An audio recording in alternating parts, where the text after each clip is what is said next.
Hello नमस्कार सभी को, गुड मॉर्निंग। आप लोगों के लिए आज हम हिंदी व्याकरण के कारक चैप्टर पढ़ाएंगे और कारक में बताएंगे कि कारक को किस प्रकार यूज करते हैं, कारक को कैसे पहचानते हैं और कारक के उपयोग से बिहार विद्यालय परीक्षा समिति के द्वारा मैट्रिक के एग्जाम में क्वेश्चन भर भर के आता है। इसलिए हिंदी से आप लोग अलग नहीं होइएगा, क्योंकि आपका मैथ जितना मार्क्स गेन करेगा उतना हिंदी भी करेगा और किसी भी बच्चा को टॉप करने के लिए हिंदी और संस्कृत अहम भूमिका निभाता है उसके एग्जाम के नंबर में। तो चलिए शुरू करते हैं, लेट नहीं करेंगे। यहाँ पे सबसे पहले कारक की परिभाषा मैंने लिख रखा है। कारक होता क्या है, कारक के परिभाषा को जानना बहुत जरूरी है कि कारक होता क्या है। तो संज्ञा और सर्वनाम के वाक्यों के अन्य पदों से जो संबंध होता है उसे कारक कहते हैं। ध्यान दीजिएगा, संज्ञा और सर्वनाम का वाक्यों के अन्य मतलब संज्ञा और सर्वनाम जब किसी वाक्य में चलेगा तो उसके अन्य पदों से जो संबंध होता है उसे कारक कहते हैं। संज्ञा और सर्वनाम का अन्य पद से जो संबंध होगा उसे कारक कहते हैं। तो कारक के लिए राम ने रावण को बाण से मारा, यहाँ पे राम ने रावण को मतलब ध्यान दीजिएगा संज्ञा और सर्वनाम दोनों है और उसके लिए अन्य पद का जो प्रयोग हो रहा है उसको ही कारक कहते हैं। तो संज्ञा यानी राम, रावण को यानी कि सर्वनाम रावण को वान से मारा, वान है सर्वनाम, उसके बाद मारा क्रिया कर रहा है। तो संज्ञा और सर्वनाम का किसी भी कारक चिन्ह से वाक्य में जो संबंध होता है उसी को तो हम लोग कारक कहते हैं। तो इसको डिफिनेशन के द्वारा क्लियर किए हैं हम। यहाँ पे इस वाक्य में राम क्रिया, राम क्या है? क्रिया है। राम संज्ञा भी तो है, राम संज्ञा है और क्रिया है। मारा यानी कर्ता ने कर्म किया है, रावण इस मरण क्रिया का कर्म है, रावण इस मरण क्रिया का कर्म है। वान से यह क्रिया संपन्न की गई है। तो अतः वान क्रिया का साधन होने से करण कारक करण है।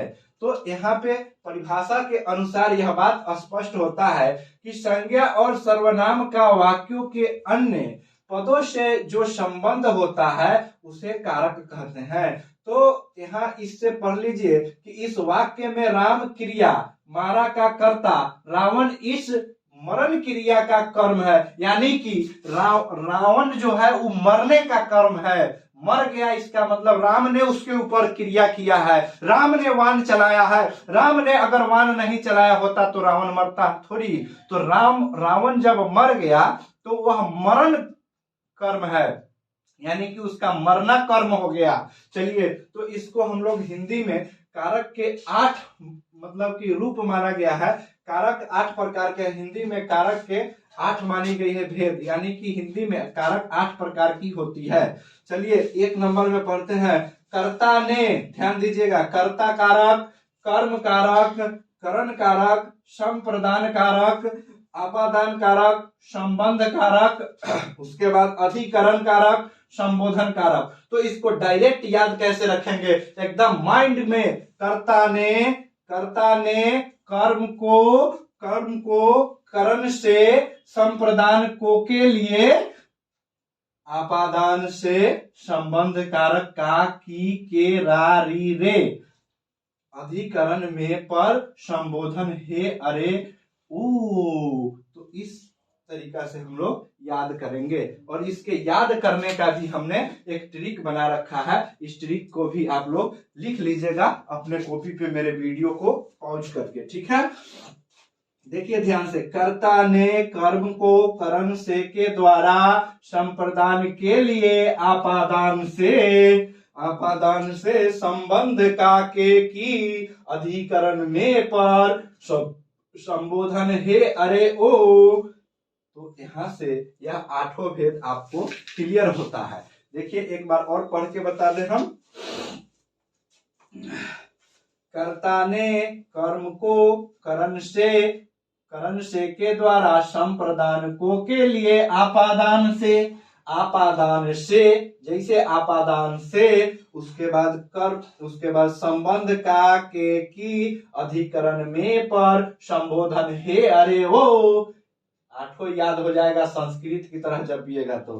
कर्ता ने कर्म को करण से के द्वारा, संप्रदान को के लिए आपादान से, आपादान से, संबंध का, के, की, अधिकरण में, पर, संबोधन हे, अरे वो। इस तरह से हिंदी याद किया जाता है, समझे।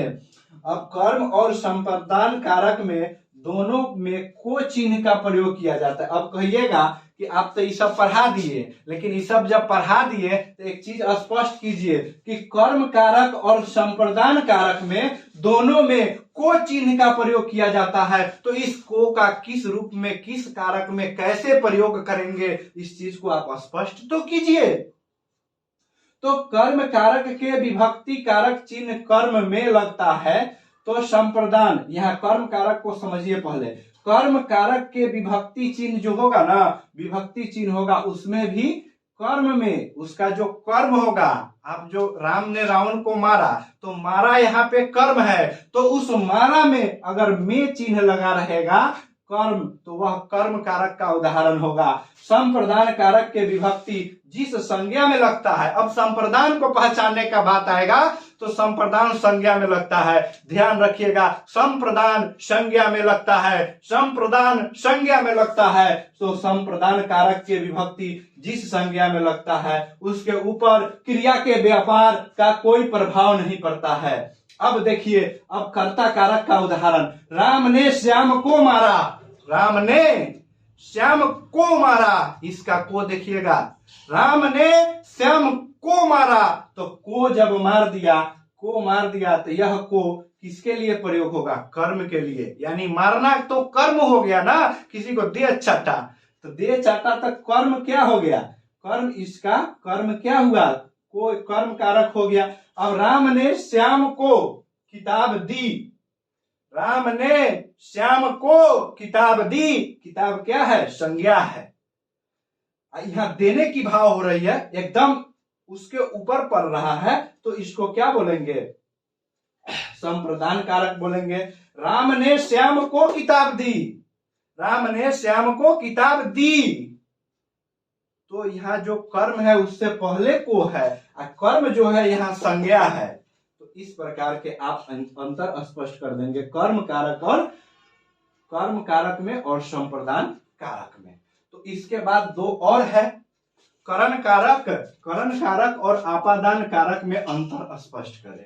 करण और आपादान कारक दोनों में से चिन्ह का प्रयोग होता है, करण और आपादान दोनों में, कर्ण और आपादान दोनों में से चिन्ह का प्रयोग होता है। तो इस से चिन्ह के लिए चला जी, करण क्रिया का साधन या उपकरण में, करण कारक में जब से का प्रयोग होगा ना, तो वह क्रिया के साधन होगा, यानी क्रिया के साधन के एक गाना बहुत वायरल हो रहा है कि बेबी तेरे बर्थडे पे गोली चलवाओगे, तो बेबी के जब बर्थडे आया तब ना आप गोली चलवाए हैं। तो इसके लिए यहाँ पे होगा कि करण क्रिया का साधन या उपकरण। मैं कलम से लिखता हूं, बेबी का बर्थडे आया है तब आप कुछ प्रोग्राम करने की बात कर रहे हैं, उससे पहले कहा कहें कि बेबी आपके लिए तो मैं महल बनवाऊंगा। तो यहाँ पे मैं कलम से लिखता हूं, मैं कलम से लिखता हूं, कलम को पकड़ के लिखता हूं ना, कलम से लिखता हूं, मैं कलम से लिखता हूं, यानी कि यह करण कारक का उदाहरण है। आपादान कारक, आपादान जैसे आए समझ लीजिए अलगाव की बोध हो रही है, एक जगह दूसरे जगह से परिवर्तन किया जा रहा है, आपादान का यही उदाहरण है। पेड़ से पत्ता गिरा, आपके हाथ से यह कलम छूट गई, आपादान का उदाहरण है। आपादान का मतलब अलगाव की स्थिति होती है, आपादान कारक इसमें अलगाव का बोध होता है। वह गांव से चला गया अब नहीं आएगा, वह गांव से चला गया अब नहीं आएगा, तो यह आपादान का बोध कराएगा। कर्ता, अब देखिएगा, अब तो आप समझ गए होंगे कि करण कारक क्या है और आपादान कारक क्या है, ठीक है। दोनों जब आप समझ गए तो अब हम एक बार पूरे को रिकॉल करने की कोशिश करेंगे, चला, क्योंकि यह जरूरी है। यह जितना बार रिवीजन होगा आपके लिए रामबाण साबित होगा। कर्ता, क्रिया को संपन्न करने वाले को हम कर्ता कहते हैं। कर्ता किसे कहते हैं? क्रिया को जो संपन्न करे, क्रिया, क्रिया मतलब जो कोई काम आप कर रहे हैं, उस काम को आप संपन्न कर रहे हैं, तो इसी को कहा गया है, क्रिया को संपन्न करने वालों को कर्ता कहते हैं। कर्म किसे कहते हैं? जो क्रिया से प्रभावित होने वाला हो, जो क्रिया जिससे काम हम कर रहे हैं, मान लो हम किसी को मार रहे हैं, तो मेरे मारने से वह लड़का प्रभावित हो रहा है ना, कि अब नहीं पढ़ेंगे, जाइए आपके कोचिंग में, आप बहुत मार मारते हैं। तो इसलिए मेरे मारने के कारण वह बच्चा प्रभावित हुआ और मेरे कोचिंग को छोड़ दिया। तो इसलिए यहाँ पे देखो, कर्म क्रिया से प्रभावित होने वाला, करण क्रिया के साधन या उपकरण, संप्रदान जिस क्रिया से उद्देश्य या प्रयोजन के बोध हो, आपादान जहां अलगाव की स्थिति हो, एक आदमी दूसरे आदमी को छोड़ के चला गया, एक आदमी किसी गांव को छोड़ के चला गया, अब नहीं आएगा, तो यह अलगाव की स्थिति आपादान कारक होती है। संप्रदान जिस क्रिया से उद्देश्य या प्रयोजन का बोध हो, आपादान जहां अलगाव की स्थिति हो, संबंध जहां दोनों पक्षों के बीच पारंपरिक संबंध हो, जैसे कि वैवाहिक संबंध होती है, वर वधु का संबंध होता है, वहीं से आपादान संबंध हो गया। अधिकरण जो क्रिया के आधार स्थान अवसर का बोध कराए, जो क्रिया के आधार स्थान समय अवसर का बोध कराए, मतलब अधिकरण के मतलब आप समझे, जो क्रिया के आधार स्थान, मतलब मैं मुजफ्फरपुर में 4 बजे अपने कोचिंग में पढ़ाई स्टार्ट करूंगा, तो यह बात अधिकरण में आएगा, जो क्रिया के आधार स्थान समय के अवसर का बोध कराए। संबोधन पुकार कर संबोधन किया जाता है, किसी को पुकार कर, यहाँ पुकार को थोड़ा ठीक से लिखना होगा, पुकार कर संबोधन किया जाए, मतलब कि संबोधन, हे राम आप कहाँ चले गए, हे भगवान यह क्या हो रहा है इस दुनिया में। तो संबोधन के मतलब यह है, हे भगवान, हे क्या, पहले तो हम भगवान को संबोधित कर दिए ना, कि हे भगवान इस दुनिया में क्या हो रहा है, हे भगवान मेरा मित्र कहाँ चला गया, मिल नहीं रहा है, तो संबोधन का यह वाक्य होता है। तो चला जी, आप लोग इतना तो आप लोग कम से कम लिख लीजिए, उसके बाद आपको टिक टिक मारने में बहुत मजा आएगा कारक के प्रश्नों को। इसलिए एडुकेयर एकेडमी को लाइक शेयर सब्सक्राइब करते रहिए, आपको इसी तरह के कंसेप्ट मिलता रहेगा और आपके एग्जाम में यह रामबाण साबित होगा। चला जी, चलिए धन्यवाद यहाँ तक बने रहने के लिए। भारत माता की जय, जय हिंद, जय भारत।